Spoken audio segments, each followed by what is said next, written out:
Terima kasih kepada Bang Dosi yang telah memberikan wadah kami untuk latihan terus ya. Kayaknya saya setiap minggu selalu open mic ya.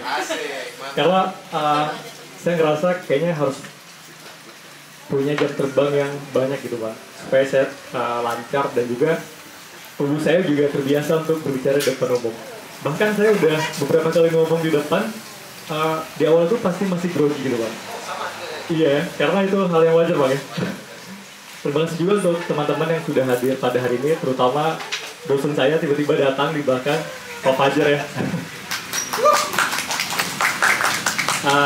Karena Pak Fajar ini sebenarnya punya beberapa impact besar untuk saya sebenarnya. Jadi di sini saya mau bahas tentang 5 hal yang salah yang diajarkan di sekolah. Sekolah di sini itu dari SD sampai SMA. Nah, saya dapat insight baru itu ketika kuliah sebenarnya. Oh, kuliah nggak masuk berarti? Kuliah nggak masuk. Di sini karena kuliah itu saya ketemu orang-orang baru gitu, kayak Pak Fajar dan yang lain-lain.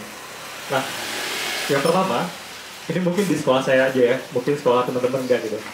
Nah, dulu saya tuh sering dibilang sekolah itu nomor 1, padahal pendidikan yang nomor 1.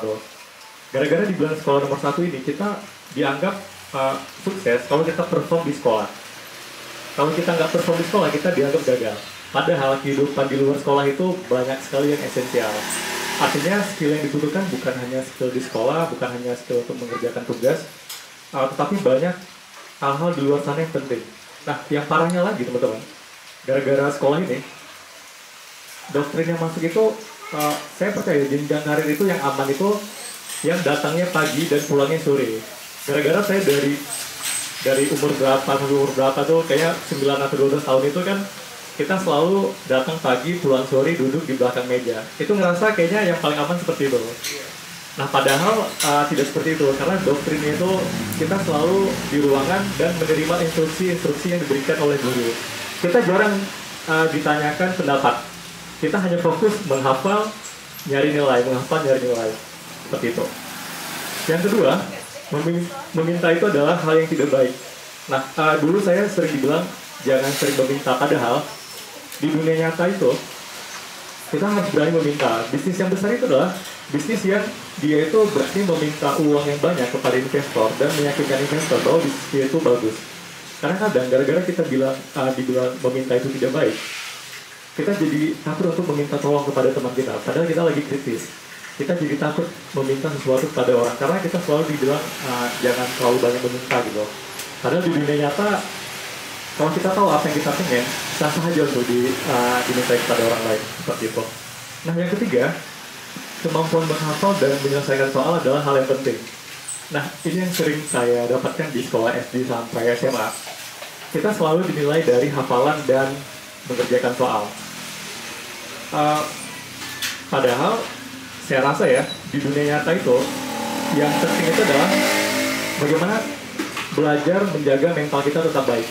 Bagaimana caranya menjaga karakter kita tetap bagus, prinsip kita tetap baik di tengah kehidupan yang memang super jahat ya. Jadi gimana caranya kita itu jangan bilang kayak aku jahat karena kehidupan jahat. Nah, itu jarang sekali diajarkan di sekolah skill-skill yang seperti practical intelligence. Padahal skill practical intelligence teman-teman itu skill yang esensial untuk kehidupan, tapi nggak pernah diajarin di sekolah. Contohnya kayak mengontrol emosi, terus kayak misalnya ketika kita ada konflik itu, bagaimana cara kita menyelesaikan konflik tersebut secara baik dan benar. Kita di sekolah itu guru-gurunya jangan berantem. Harusnya kalau misalnya si A ngambil barang si B, kita harus bilang dia harus balikin barangnya dan dia harus minta maaf segala macam gitu. Tapi kebanyakan di sekolah dia kayak bilang, udah nggak apa-apa, pulang aja. Nggak diselesaikan pada saat itu juga, seperti itu. Nah, yang keempat, salah dan gagal adalah hal yang memalukan. Nah, ini parah sekali ya. Saya teringat dulu, ketika teman-teman saya tidak bisa menjawab pertanyaan di kelas, itu dia disuruh maju ke depan, Bang Dosi. Dan pokoknya kadang disuruh angkat kaki satu, kadang disuruh pegang telinga. Saya pernah. Nah, dibully ya. Jadinya di sekolah itu, gagal itu hal yang memalukan. Padahal di kehidupan nyata, kita harus gagal, teman-teman. Kalau kita nggak gagal, kalau kita nggak berani mencoba, kita tidak akan pernah maju ke step berikutnya. Gara-gara di sekolah seperti itu selama 12 tahun, kebanyakan dari kita itu takut menjadi gagal. Bisa berhasil juga, tapi bisa gagal juga. Nah, kita jadi ragu-ragu gitu. Karena secara tidak sadar 12 tahun kita sudah dididik seperti itu. Dan yang terakhir adalah, nah ini dia, tujuan akhir sekolah adalah lulus dengan nilai yang bagus. Selalu dibilang kayak gini, Sumil nanti belajar yang bagus ya, supaya dapat nilai yang bagus, nanti bisa masuk ke sekolah yang bagus.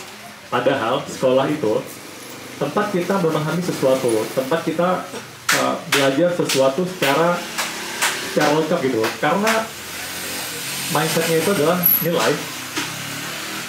Jadi orang itu sudah terbiasa untuk berbuat curang, nyontek. Terus bahkan waktu UAN dulu ada sekolah yang dia itu beli soal UAN supaya sekolahnya itu banyak lulus. Nah, itu yang kita itu sebenarnya udah dikondisikan untuk korupsi gitu. Jadi kalau misalnya pejabat-pejabat sekarang korupsi, itu adalah hasil dari didikan masa lalu.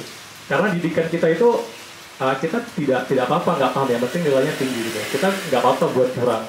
Yang penting skornya tinggi dan lulus sekolah gitu. Makanya hal-hal yang seperti itu jarang dibahas ya. Artinya kita belajar bahasa Inggris kayaknya udah 12 tahun, tapi banyak sekali yang tidak begitu memahami. Kalau saya sendiri mungkin teknis aja saya paham bahasa Inggris teknis gitu. Karena saya setelah saya pikir-pikir, kayaknya dulu itu yang saya kejar adalah nilai. Saya digiring untuk mendapatkan nilai yang bagus, bukan untuk memahami bahasa Inggrisnya, bukan untuk memahami oh seperti ini loh, biologi itu seperti ini, kimia itu seperti ini, dan lain-lain. Nah, saya dapat insight baru itu ketika berkuliah. Jadi waktu di kuliah itu banyak sekali hal-hal yang sangat berbeda dari apa yang diajarkan sebelumnya kepada saya gitu. Nah, semoga pendidikan di Indonesia itu semakin bagus. Karena saya lihat sekarang udah ada kurikulum merdeka. Kurikulum merdeka itu dia fokus kepada bidang-bidang tertentu. Artinya si anak tidak dipaksakan untuk bisa belajar semua hal. Tapi sekarang masih bertahap untuk diterapkan di sekolah. Tapi kita doakan semoga pendidikan Indonesia semakin bagus dan juga SDM kita semakin bagus.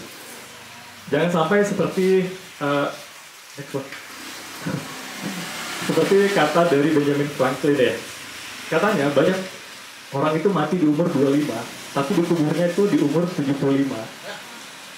Jadi maksudnya itu, orang itu umur 25 itu sebenarnya dia sudah mati. Dia hanya mengikuti rutinitas sebagai status sosial, sebagai standar sosial gitu. Jiwanya itu udah hilang gitu. Nah, semoga kita yang di sini itu tidak termasuk dalam orang-orang yang seperti ini. Saya Sulawesi Selatan, terima kasih teman-teman. Assalamualaikum warahmatullahi wabarakatuh. Keren. Sekali lagi dong tepuk tangan.